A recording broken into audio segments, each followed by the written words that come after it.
What's on, where, and when. It's the Talk of Nelson. Talk Nelson Radio.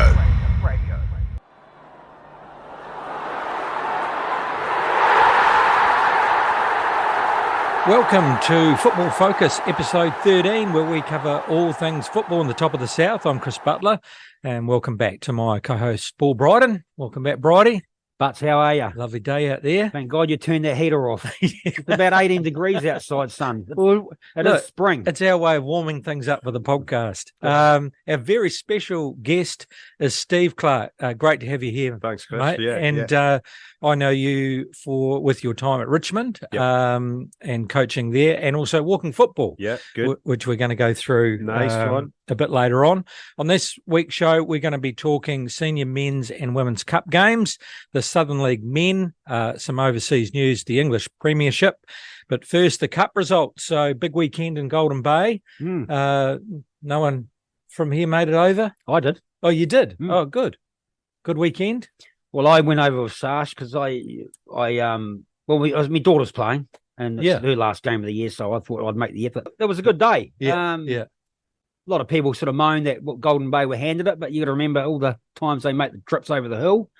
Yeah. And I thought it was quite a good decision for MBF and Mainland to. Well, it was, I think, even a bit of a surprise for Phil Smith. He just got told the club was going to put it on. Yeah, but people do enjoy it. I mean, it's hard to get over there because it is a big weekend or a long time out of the day. But great for the economy. But once you get over there, it's a good time. Yeah. It's just that hill, isn't it? The hill's a bit of a pain, but you have a stop at the top, have a look at the view, clear your head, and then away you go. Yeah. But and the rat trap's not there anymore, so you don't get. No, it's quite funny. I said to me, we're driving down Upper Tail. I said, used to be a pub here. And they go, where? And I said, well, there. There's nothing there anymore. Because the last time I actually went there, I went to the rat trap, I walked in there and there was a pig running across the bar. Right. And my daughter said she didn't believe me. I said, I'm telling you, there was a pig. And I remember. What sort of pig? Well, a pig. Oink pig. And I remember the day that it burnt down. Yeah. It made the news, and I was on air, Radio 5 show, and the news item came up. The lead story: the rat trap has burnt down. That's gone. Shock horror. Yeah. Yeah. Okay, well, let's go through the results, and looks like a big win for the Nelson Suburbs FC women's reserves over the Wahine. I was a bit disappointed with that result, but the Suburbs girls turned up with 3 or 4 sort of mainland players, which they're allowed to. And of course, that sort of dented the prospect of a close game there. Yeah. But look, to be honest, as I said to the girls, I said, look, if you keep it tight, keep it narrow, defend behind the ball, make sure you track people.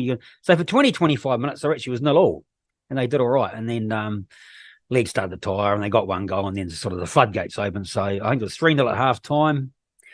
Casey actually got a penalty second half, but the Suburbs girls ran away at the end, in the end, winning 9-1, and deservedly so. Well done to them. They have had a good season. Reserves, 3rd on the table. Other fixtures, the Golden Bay Shield Maidens only going down 1-0 to Hothouse Richmond Foxes. Holly did say last week that sometimes they mix it up, so I don't know if that was the full Foxes side or not. No, I didn't see that. It was an early kickoff, so we're sort of travelling on our way over there. So, but 1-0 to Foxes, unbeaten. And then the Cougars, I don't know whether that was by default or whether they played it, 3-0. It's Brigham Fern Tahuna Breakers. So that was a couple of catch-up matches, those ones. Yeah. Just on the Women's League, Clark, have you had much of a chance to see any games this year? I haven't caught any games. I've obviously, kept an eye on how things are going with Slotsy and the girls at Richmond there. I think what he's done has just been amazing. I think Holly probably said last week he could have coached anywhere. He could have took any team in Nelson if he wanted to. The fact that he stayed there and the job he did with that team, I think is it's sad he's sort of moved on, isn't he? I believe. Yeah, well, he's sold their business, so they'll move to Australia and having a bit of a holiday, I suppose. That'll be a loss to football in general. The women's game in Nelson, so he'll be a hard man to replace there. So, well, it's just another coach that we've lost. Exactly, it's right. hard to find coaches. Yeah, Yeah. And when you lose one of his stature, Yeah. Yeah, well, Holly's putting it out there. Yeah. She's Yeah. keen. Clarky, So, you might, Clarky, you might get the old shoulder tap done. Bit busy at the moment. Oh, busy. Okay. the Senior Men's Cup games, the Price Charity Cup at Fresh Choice Richmond, and we're not 100% sure on the score, but on the website it says 1-0 to Rangers, but it could have been 2-0. Well, I thought I saw 2 goals, but I could be wrong because I was talking to Gary Walton while we were watching it. First half was quite even. Richmond did quite well and stuck with them. And then second half, last 20, the Rangers boys just sort of stepped it up a wee bit, and you just see the tide turning. They sort of had them camped in their half, and then I think Tor Wachter scored one about 10 minutes to go, and I thought they got another one, but I could be wrong because it was a week ago now, 4 or 5 days. But Rangers probably deserved to win it. But yeah, Richmond turned up, and it was a good crowd watching that. Yeah, and it was actually end to end, good stuff. High intensity. It was a good game. This season with the Richmond guys, Clarky, did you get a chance to see a couple of games? Yeah, I watched them a couple of times. Again, Richmond, you never really know what you're getting there. We could talk about this later, but they should always be able to put a competitive team on the field. There's no, that should be the sole aim of Richmond first team. But this Rangers team is a good team. They've been operating quite high levels for a number of years. I sort of picked them to win that, but I'm glad you said Richmond. Put they did put a show on against them. But Tor's a great player, man. Oh, Tor's a very good player. Can easily play higher level. I think so. Yeah. Picture over there, and he's happy where he is. Well, that's basically it's basically a Marlborough rep team. Exactly right. Cream of the crop, and I can understand they want to play in our league because the standard's better. Yeah.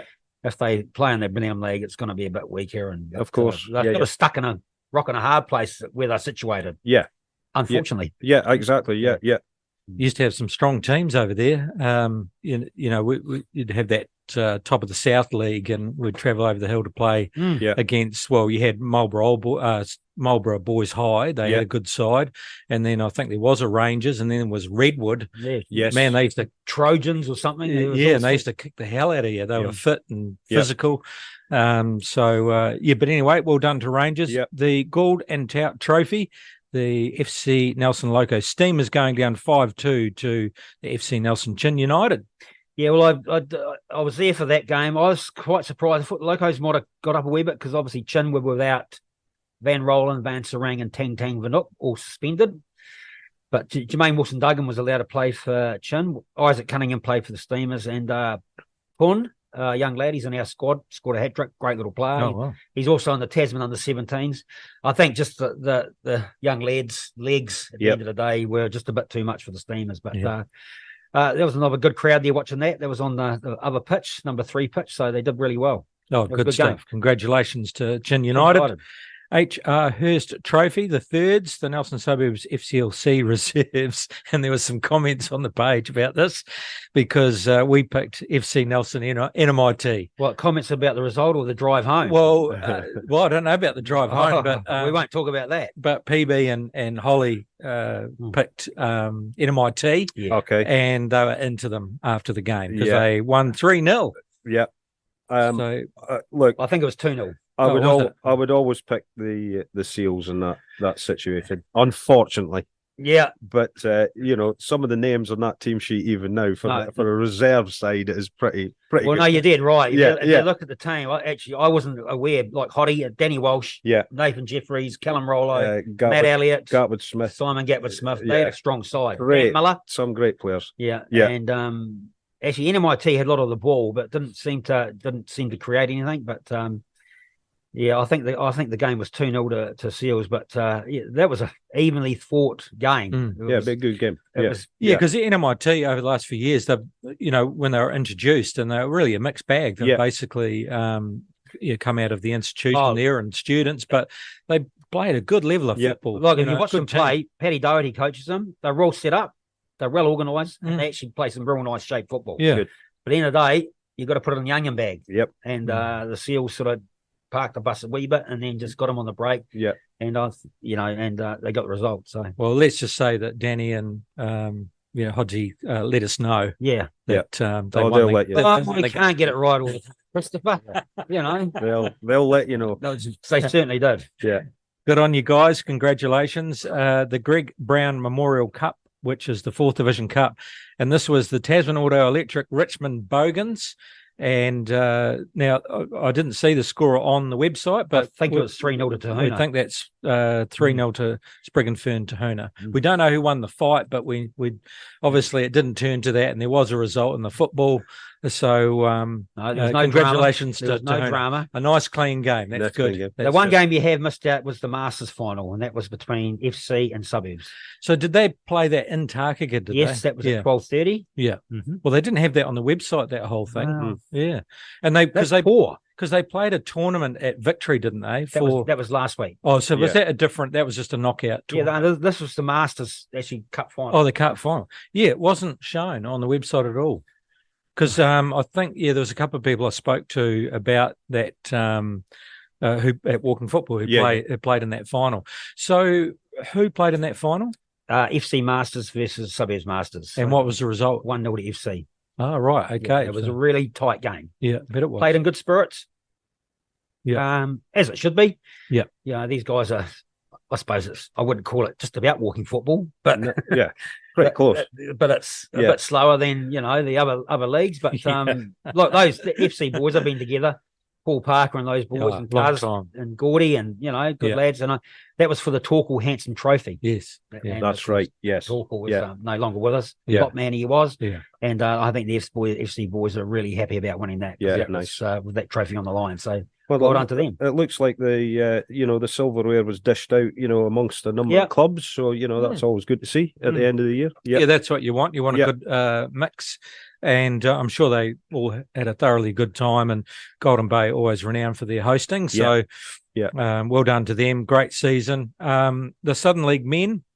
I'll just whip through the results here. It was the last round last week, and Christchurch United.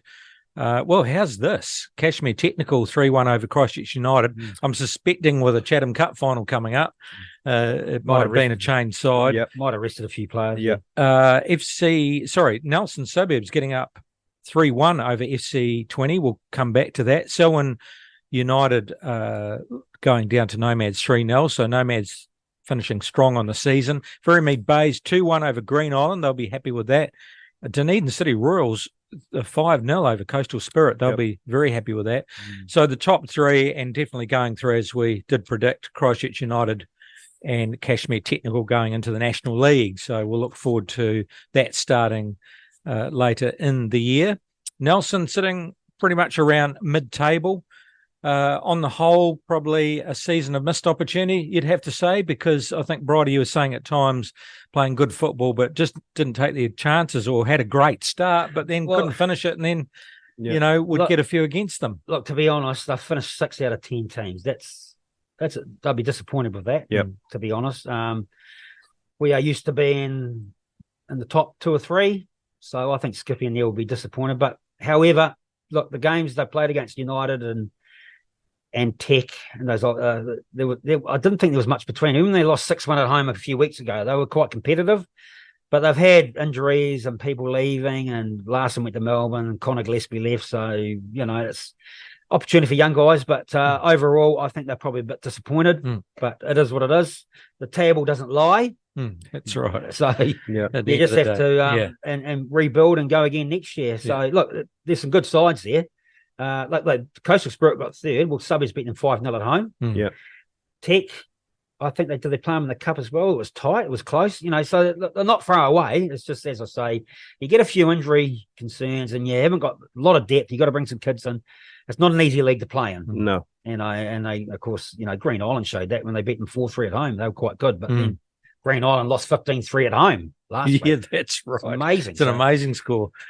So, Clarkie, did you get a chance to see a couple of games? I didn't see them this year at all, which is my bad, actually. I've spoke to Neil about that, and, I don't know if this will get out to the lads. I am sorry I haven't been out there to see them. But this, I was involved with Nelson Suburbs for a year with Neil. A couple of years ago, wasn't it? Yeah, a couple of years ago. A whole new level of respect for that team. Basically, and you hopefully we'll find out soon as well. The commitment to travel at this level is pretty big. You got to get you have to keep training, 2 nights a week. Then you're away traveling. We've got to get to Dunedin and places like that. So I've got a whole new, different level of respect for those guys. It's a tough one. It always is. You've got young guys trying to come through into that level of football, and you can't really carry too many of them in there. You do need some old heads in there. I'm just looking at the table here. 48 goals scored and 46 goals conceded. I don't think they'll be happy with that. No, they did leak. Yeah. So and I don't know if was Sammy Ayres playing a lot this year or well, he didn't play a lot of away games, and Yeah. I think in the end he did. But Lucas Hogg got injured. Yeah. They were a bit light Yeah. at the back. yeah, We played them last week in a friendly, and we got 3 against them. Sort of, yeah, to me, it looked a bit easy. Yeah. Getting through them like that. yeah. That'll be disappointing. But yeah, generally with the ball, they look very tidy. there are some good So players. if you can get a good centre half there, Yeah.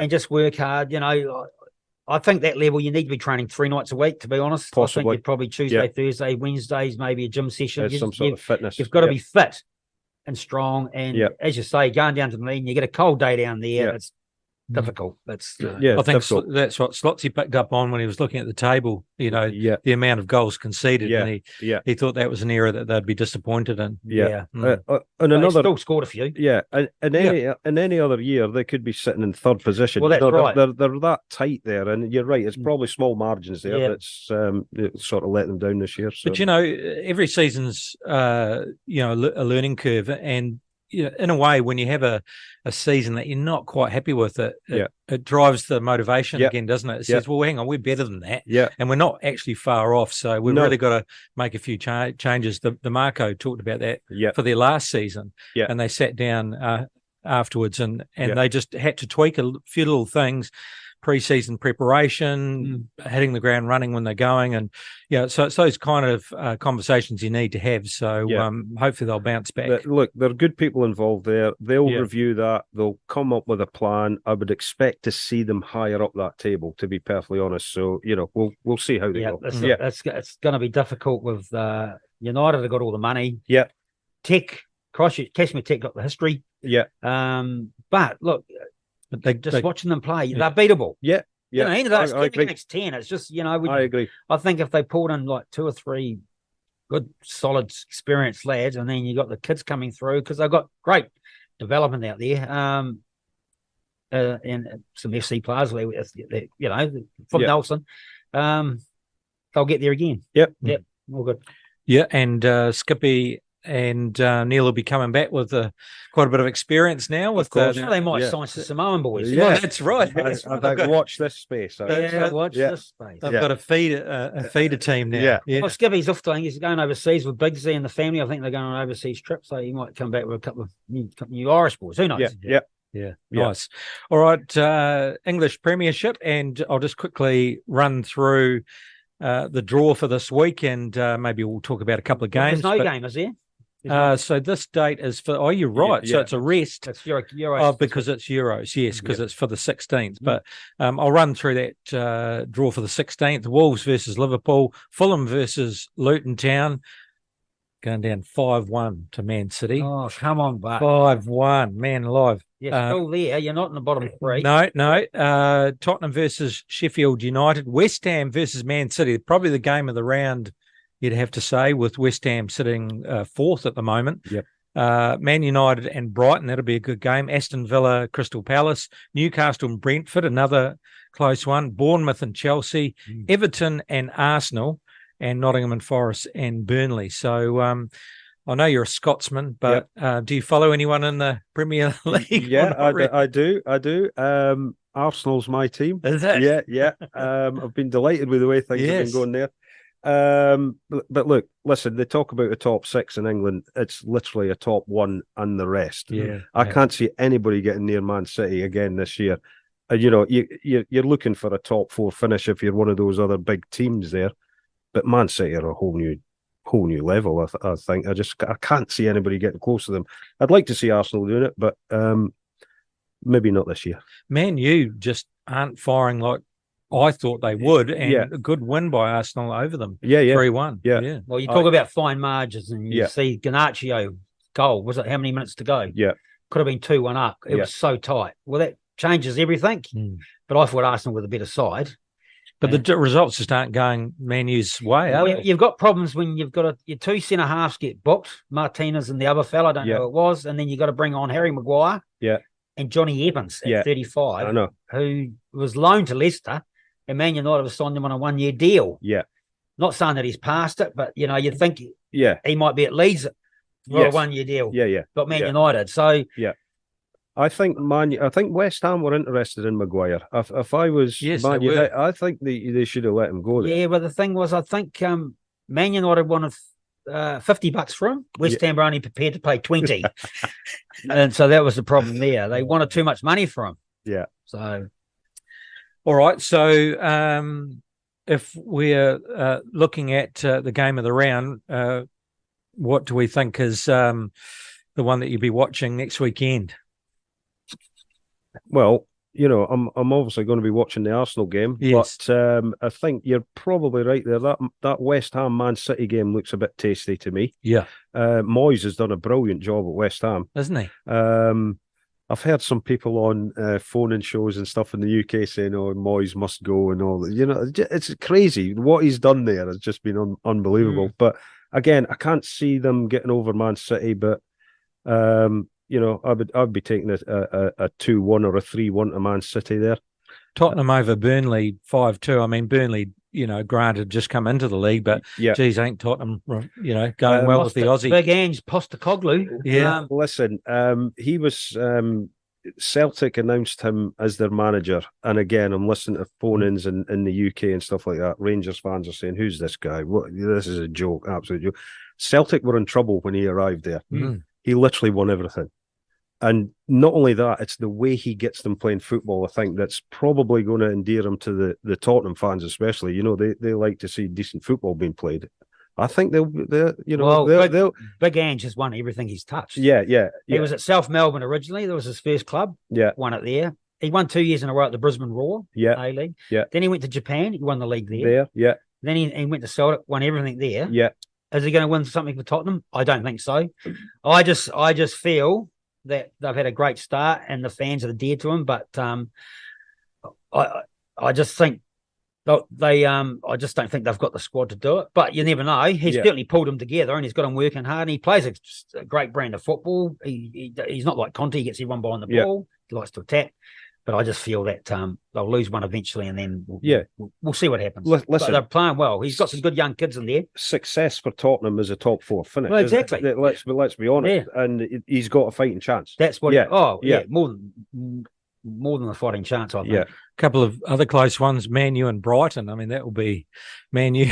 They could have a disaster if it doesn't go their way. Last season they lost at home to Brighton real early, but they got them at home early again. That's a real banana skin game for Man United.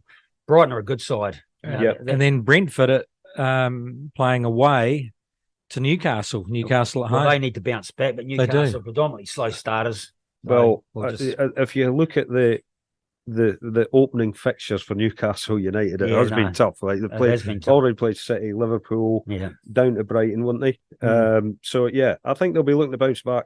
Newcastle will be there or thereabouts again. I think they're a top 6er. I'm not too sure if they're a top 4 this year, but we'll see how they go. Yeah, Scottish League. So who do you support there? Unfortunately, my father took me to a Dundee United match when I was a young kid in the mid 70s. So I've stuck with Dundee United ever since. We got relegated last year, so we're in the Championship this year, top of the league at the minute. Do you know what? I think it was the best thing that happened to us. We were just gliding along. Nothing was happening. Big clean out. Good manager in there. I think we'll bounce back this year. I'm pretty confident we'll do so. So you got Dundee United and Dundee? And Dundee, yes. Yeah. How big's Dundee? It's not a massive city. It's a provincial city, you know. If you want a little bit of history, I mean, the second city in Britain to get 2 teams into the European Cup semi-final stages. Wow. After Glasgow as well, actually. So Dundee had a very good side in the 60s. The 70s, this was the era where Dundee United were managed by Jim McLean and Aberdeen were managed by Alex Ferguson.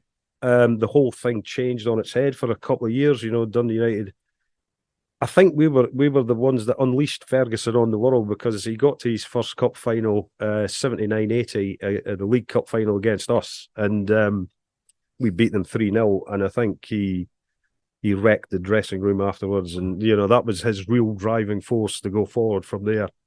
We had a short period at the beginning of the 80s there where Dundee United won the league and then Aberdeen won it back to back. There's 3 years without Celtic or Rangers actually getting a sniff. Can you enlighten me? Yeah. Is it true that they, in all the leagues in Great Britain, their grounds, Dundee and Dundee United, are the closest? They're on the same street. Yeah. They're on the same street. Yeah. Yeah. Imagine that. I think the distance between one of the goals in our ground and the goal in their ground is about the length of a football field. Oh, really? Yeah, they're on the same street. Because Notts County's close to Nottingham Forest. Yeah, they're quite close. Yeah. Everton, Liverpool, Merseyside, it's not far. Yeah, they're the closest. Chelsea's close. They're the closest. Yeah, that's what I heard. Yeah. Amazing. So that makes it interesting on the way to a derby game. Yeah, they just walk up, you guys go that way, you guys go that way. Yeah. So it's a bit more of an Everton Liverpool derby rather than a sort of drama. No, it's a fairly friendly rivalry, shall we say? So nice. But since I've been watching football, we've always been the bigger team there. But unfortunately, they're in the Premier League at the minute, and we're in the Championship. So we'll have to sort ourselves out. Yeah, we'll get there. Yeah, we'll get there. And so this weekend is the Euro qualifiers. So Scotland, that's right. Listen, as I sit here today, Scotland are a tier 1 nation in European football, and England are a tier 2 nation. So, that's good enough for me. But listen, 12 points from 12. We've beaten Spain. We've beaten Norway away from home. That was a great result. Great result. That was you'd probably looking at us and Norway sort of fighting for that second place, if you know what I mean. But results could go our way now. You got Cyprus this weekend. We've got Cyprus away this weekend. We could quite easily drop points there. That's just just the way it is. We watch in Scotland, but good side. Some really good players playing at a good level in the Premier League. Well, you've got guys like McGinn, yeah, McTominay. You've got some. Is it Boy Ferguson from Brighton? Yeah, Scottish. No, he's Irish. He's Irish. Yeah, he's Irish. Sorry. But he's got a good, real sort of club atmosphere there. I would say, Jay Adams. Yeah. Armstrong. I think that's what Neil was saying. That he's created a nice club. Yeah. Closeness amongst the players, and he's got them going. And with these international breaks, often those big names, they sort of pull out because they've got a little niggle or so. But we don't really get a lot of that now. So that says something to me. They want to play for Scotland. Yeah. You've got Robertson. It's all about the badge. One of the best players, I think, is and Arsenal just released him. He's got a Real Sociedad for a year's loan. Is Kieran Tierney? Yeah, left back. Fantastic player. Injury prone, but if I was picking a left back, I would pick him over Robertson. You got two good left backs. Yeah. So they managed to squeeze him in the side. So Robertson plays a little bit further forward, and Tierney comes in as a back three there. So he manages to get them both in the side. But I'm very happy with the way Scotland are going at the minute. So long, Billy Gilmore. Gilmore's a player, man. Yeah, real good player. Yeah, and he's now getting games at Brighton, isn't he? Yeah. So great player. Yeah. Nice. So we'll see how they go, but don't be surprised if Scotland drop points this weekend against Cyprus. And of course, let's not forget the big game next week. We're playing England up in Glasgow, which is it's like a memorial match. It's the 150th anniversary of the first ever international game between Scotland and England. So we've got that to look forward to. Remember those games I think it was the 70s or 80s, England versus Scotland. Yeah. They were great games. Pretty intense games. Good times back in the 70s if you were a Scotland fan, and hopefully more to come. On the comeback. Yeah. I'd always remember the old Hampton Park in the old days, the nets were like rock tight. Yeah. Big square posts. The ball would hit the net and just bounce right back. It was just amazing. Yeah. Well, we don't like losing equipment up there, Exactly. Tie it down. New Zealand football news, and New Zealand are through to the OFC Men's Olympic Qualifier final after 8-0 over Vanuatu, and that's in the first semi-final at the Go Media Mount Smart Stadium in Auckland. So I think Jesse Randall, you might know Jesse, played for Tasman here. a number of years ago, Tasman United. I think he's at the Wellington Olympic this year. I think he got 3 or 4 Oh yeah. in that game. I saw it on TV last night. So Yeah, so they'll be looking forward to heading off to the Olympic Games, hopefully. So Chatham Cup, and it's the final this weekend. And if you're interested, our very own Matt Todd Smith from Nelson, who's captain of Christchurch United, was interviewed on the New Zealand Football website. So, and obviously he's, not many Nelson players have done that, Bridie. You have, but he's going into a Chatham Cup final. So, yeah. Oh, honestly, I'll never forget the day I did it, 1992 with Miramar Rangers. Fantastic day. Base and reserve, 3,000 or 4,000 people. We got on it for about 2 days after that. And then the club shouted us a trip down here the following weekend. We brought the cup down to Nelson, and we all stayed at the Royal Hotel. And, I got a medal. I got a medal somewhere. I don't know where it is. It was at my mum's house, but probably lost it now. You'll have to pull that one out, mate. Honestly, it's a huge achievement. So yeah, good luck to Matt. He'd be, and I would say they run with a chance there. I'm not sure. Is the game in Auckland? Yeah. Actually, I think so. Yeah. So. Oh well, good luck to Christchurch United there. It'll be nice to see it in the South Island. You're with Football Focus, and our very special guest is Steve Clark. Well, I know him through Richmond football, but you're not totally familiar with what happened to you before that. And we've found out you're a Dundee man. So is that where it all started for you? Yeah, playing. I just, growing up in Scotland in the 70s, like we've just said, it was a good time to be alive. Scotland were the only show in town back in the day. Dalglish and people like that, qualifying for every World Cup. 74, I watched. We were unbeaten in the 74 World Cup. Just typical Scotland. We just couldn't quite get out of the group. But if you're ever going down a rabbit hole in YouTube and you're looking for something to watch, just put Scotland-Brazil 1974 World Cup. It was a fantastic game. 0-0 draw. We should have beat them. Billy Bremner missed a real sitter. And then we went on to the 78 World Cup. So this was about the time where, my mum had 7 brothers. Interesting, 4 of them were Rangers fans and three of them were Celtic fans. Really? Yeah, they're crazy. How does that happen? Crazy times. Anyway, Celtic were playing Dundee United. And my dad said, well, we'll go down with some of the uncles to watch the game. And I was in the Celtic end. Watching the game, but just something about it just took me. The Dundee United actually beat them that day, and again Celtic. That's only a few years after they'd won the European Cup. They're big clubs, and I just sort of fell in love with the game, I suppose, at that point. And then it's slightly different in Scotland. Well, it was in my day where most of my football at that age was school related. It wasn't not really club. You didn't really play for a club or anything like that. So just sort of playing through the school system there. And, as we touched on before, I sort of joined the army when I was 16. So, it was just straight out of school into the army. And the army has an amazing relationship with sport in general, but, football, rugby, all the major sports. Well, you would have seen a bit of the world. Yeah, been around the place. Iraq? I was in the Iraq War in 2003. Afghanistan after that. I thought that was the highlight of the career was the 2003 thing, and just the year I was getting out before I came to New Zealand, I got sent to Afghanistan for 6 months. Northern Ireland a few times, but all these places, apart from the Iraq war, all these places where we were sort of on operations as such, we're still playing football matches. We're still playing football against locals or against each other and stuff like that. Football, well, the war goes on, but we still play football. Of course, yeah. Well, isn't that the famous story in, is it World War One or Two, where the English played the Germans on Christmas Day? I think Christmas Day, they had a little truce and they came out and had a game of football. I've been on a battlefield tour there, and there's a little cafe similar size to this, and there's a football up on the wall on the shelf, and the guy says that's the actual ball that they used.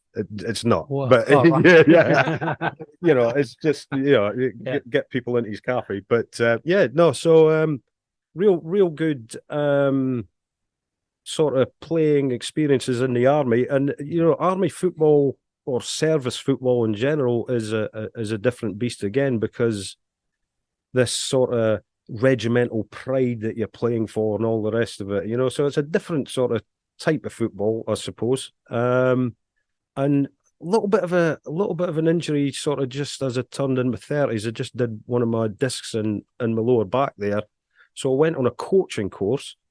The Army Football Association is linked to the English FA, so I went down to one of their places and did a coaching course, and then I started coaching reasonably young then, I suppose, and coached a few teams in the Army before. After Afghanistan, me and the wife sat down and said, I think we should head to New Zealand. So we just headed to New Zealand. So what year was that? That was 2008. Yeah. Okay. 2008. And was Nelson your first port of call, or was there somewhere else before you came to Nelson? No, we just we sort of landed in Auckland, did a little ticky tour down. That was so just looking on the internet. Talk Nelson Radio. It's the Talk of Nelson. Back in the UK on the websites were saying that Nelson is the place to go. Wow, it's the sunniest place and all the rest of it. So we just headed here. Kerry, my wife, actually had a relation that lived in Nelson as well. Okay. So we had some sort of contact when we first arrived. We had return tickets. We didn't have visas. We did, and we just managed to get myself a job, and then we just worked through the visa process. Once we were here. I've only been back once since we've been here. That's sort of 15 years ago. So I think I came back to Nelson 2007, and it's interesting. You were back in 2008. I sort of fell into that Whitley area and got sort of pulled in to help. Yes. Get the team through the rest of the season. I think we might have played the following season with quite a young side. Yep. Billy Scott was in that side. And, because we'd lost all the other players. And Stu and I were trying to keep it afloat financially and organise travel and planes and stuff like that. So did you came in that first year or that last year of when Richmond was playing mainland? It was probably, I was just coming in after that second season. Because it was all the talk, and I didn't know anything about it, so I don't really know the politics that went in behind it. I've been told by certain people that there's a couch that's full of money somewhere still in Nelson. I haven't found it yet, but we'll keep looking. But it was interesting times, obviously, for Richmond in particular.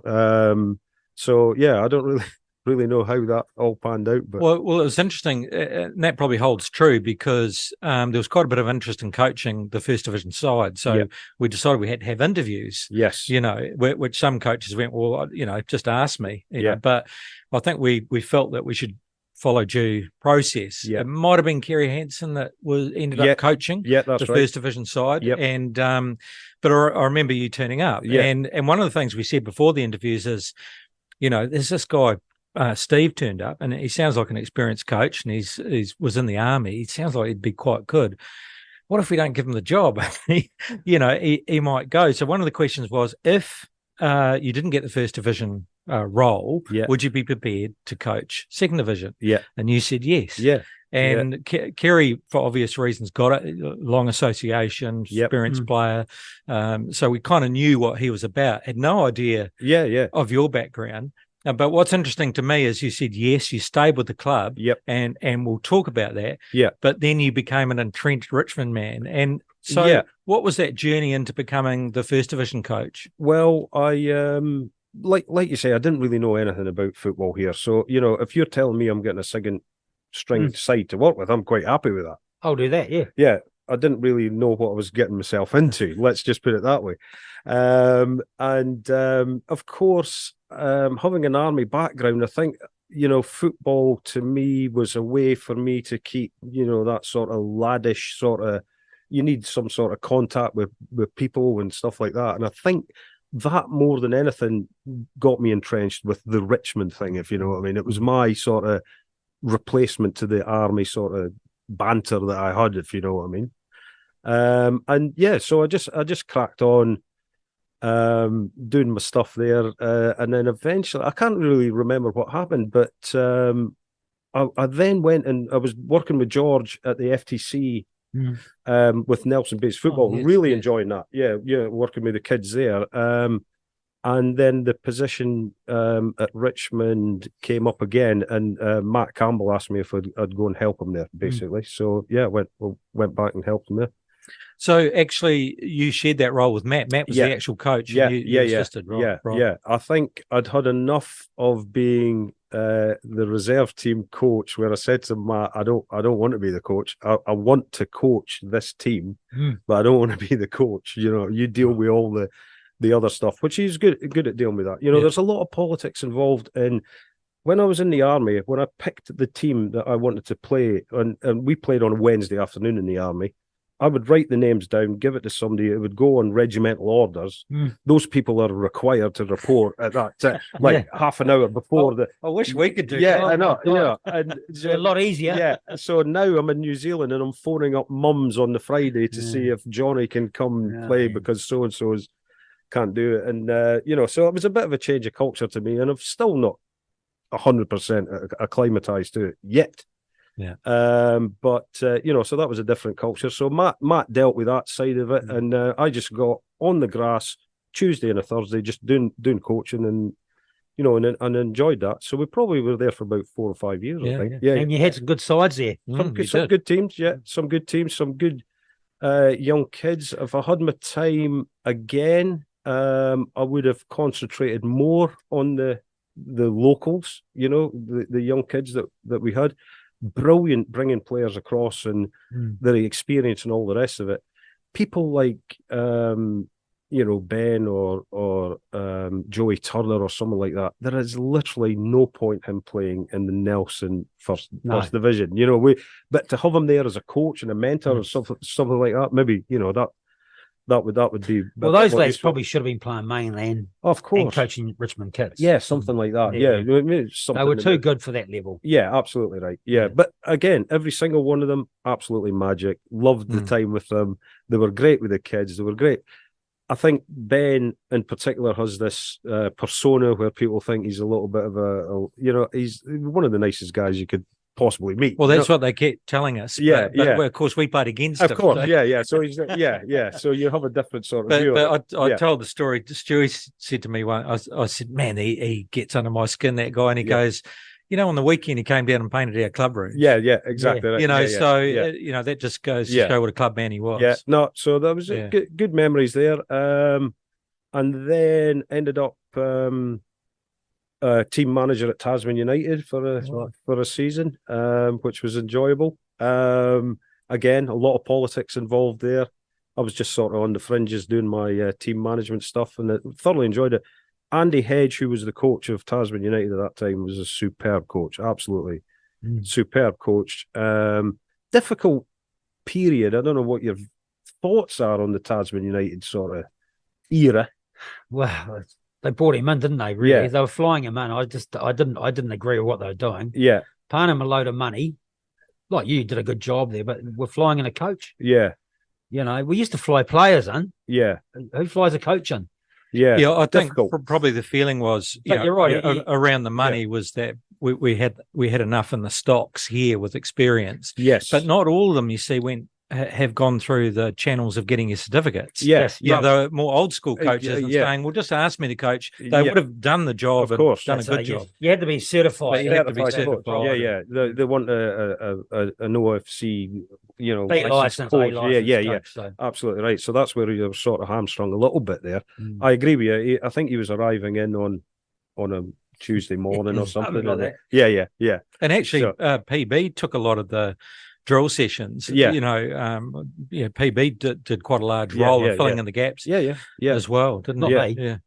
No, not sorry. Peter Simonson. Yeah, Yeah.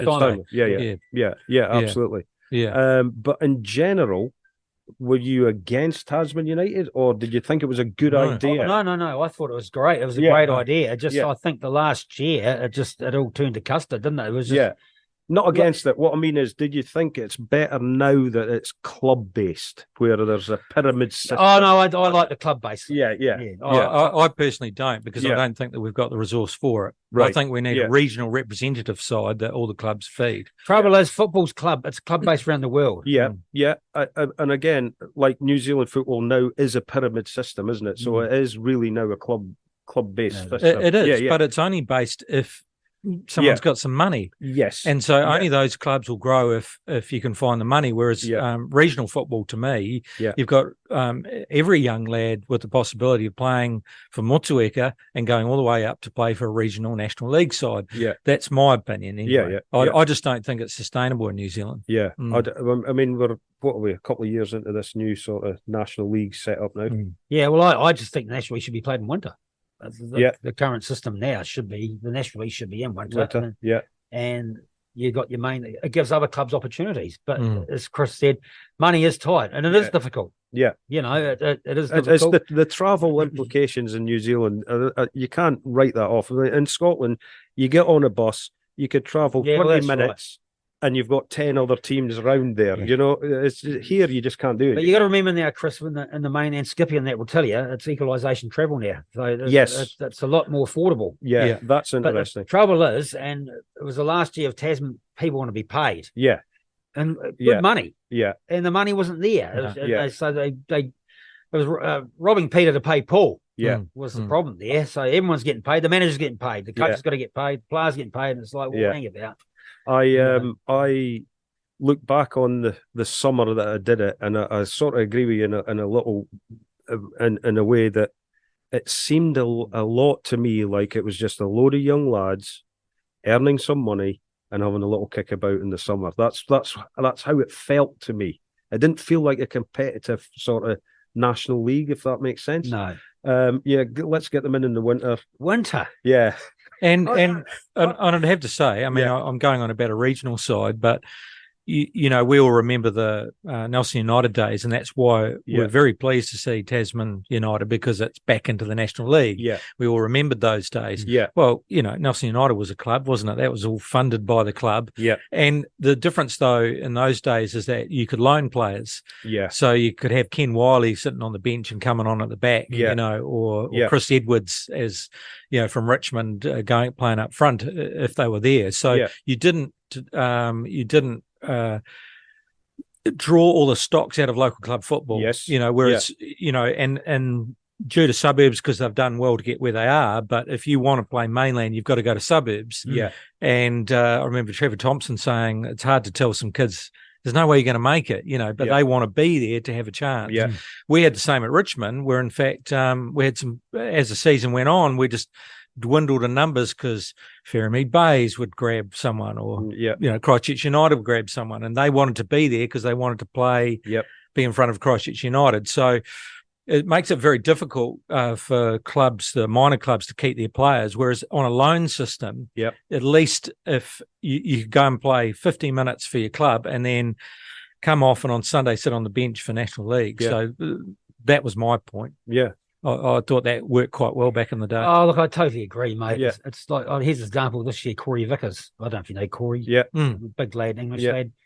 He played for us. He did a good player. Probably should have been playing at Sobers, but for obvious reason he played for us. But then he went and helped North Wellington play in the league because I was struggling in the Central League to make sure they don't get relegated, and he got a goal for them and did all right. But we would like him now for the playoffs, but you can't transfer back. Right. There's exactly. a lot of rules involved. And it kind of, to me, it doesn't give flexibility to the clubs to go further. Make it easier. We're going to loan him out. He can come back. Sweet. No, he's got to sign. It's after the 30th of June. It's just all this bollocks. Yeah. After 30th of June, you can't transfer. Yeah. Well, why not? I think the issue, of course, is New Zealand football is now aligned with FIFA transfer windows and all the rest of it. I couldn't believe it when we were I think it was at Richmond even, when we tried to get Joey Turner to play against Nelson College or something like that. And we had to wait for international clearance to come through to get a guy on the pitch just to have a kick around. So, there's a lot of rules and regulations now, but I kind of like the loan system. I can't see, why that couldn't be sort of looked at a bit more. They do it in the Premier League. Yeah, of course they do. Yeah, absolutely. Why can't we do it here? It would just, I mean, the games would be more even.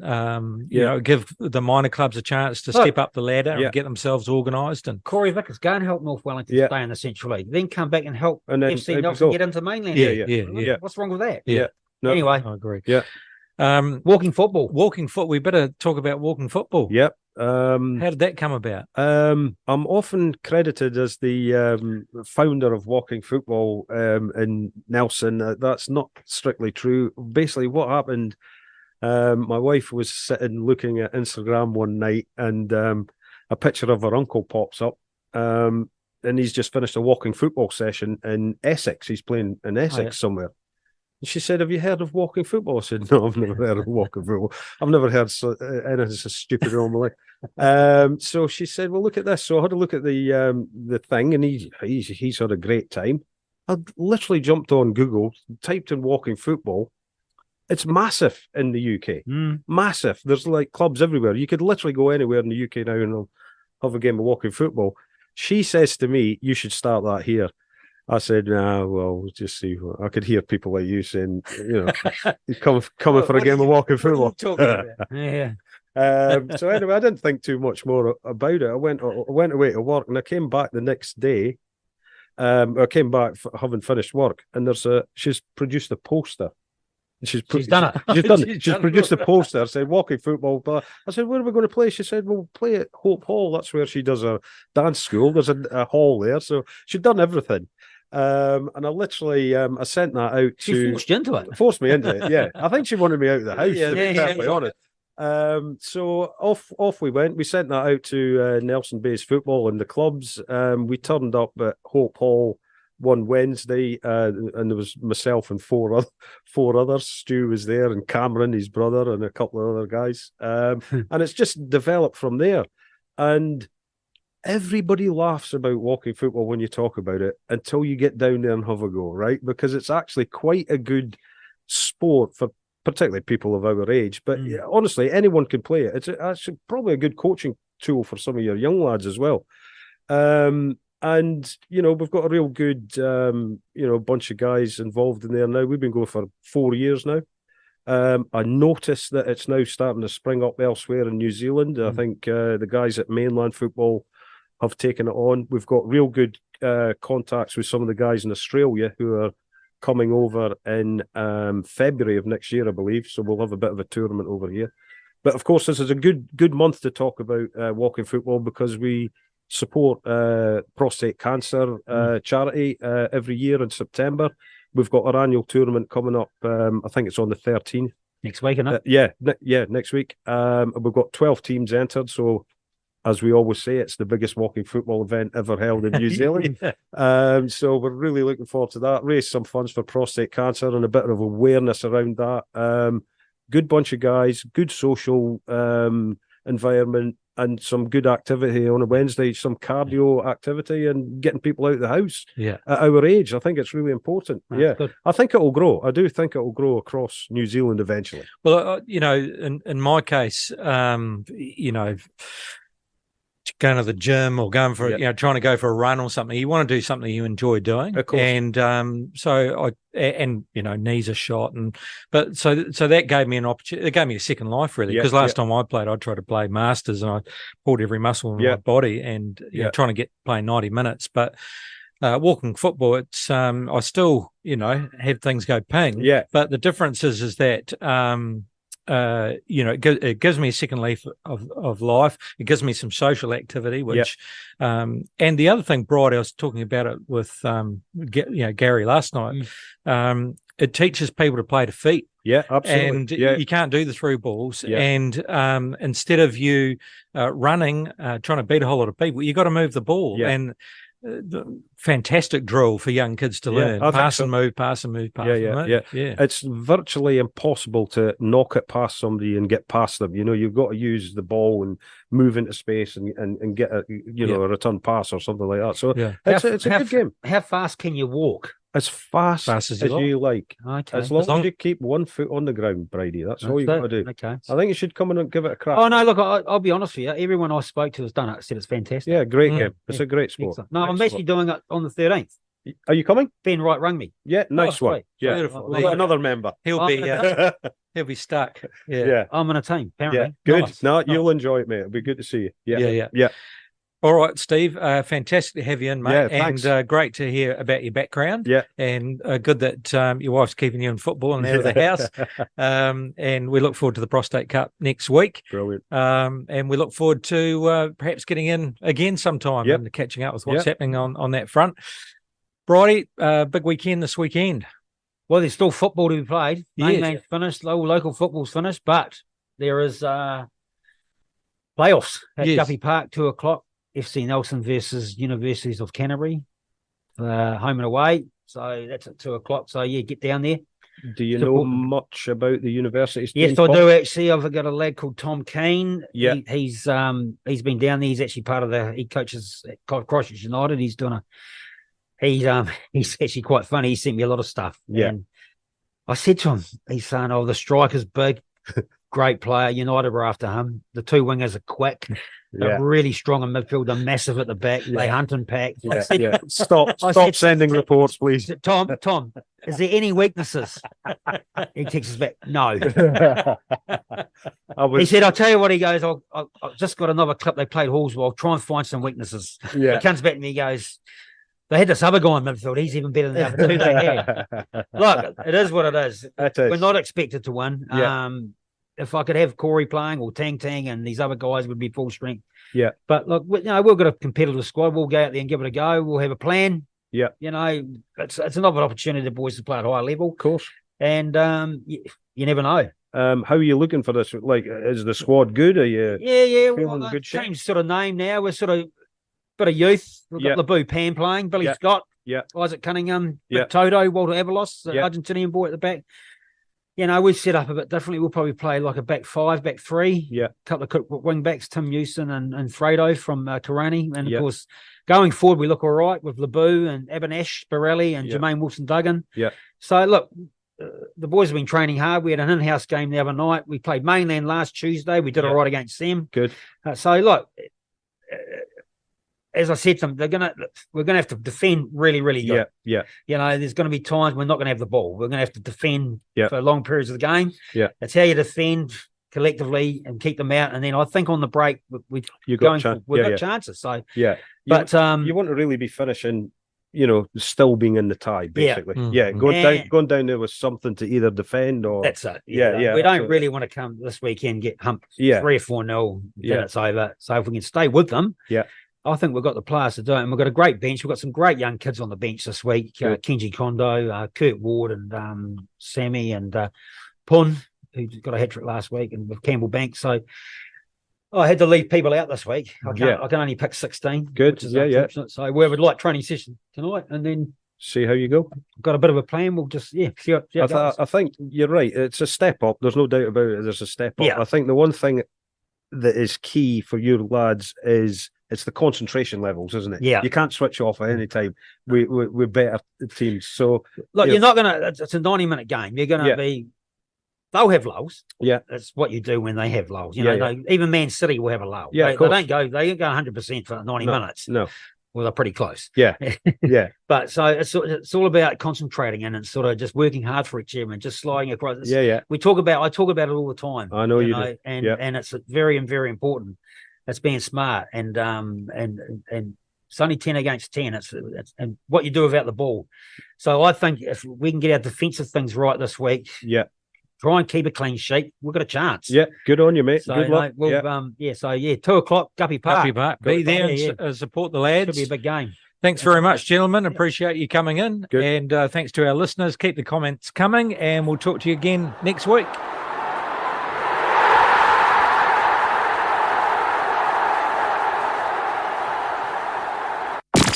Talk Nelson Radio. It's the Talk of Nelson.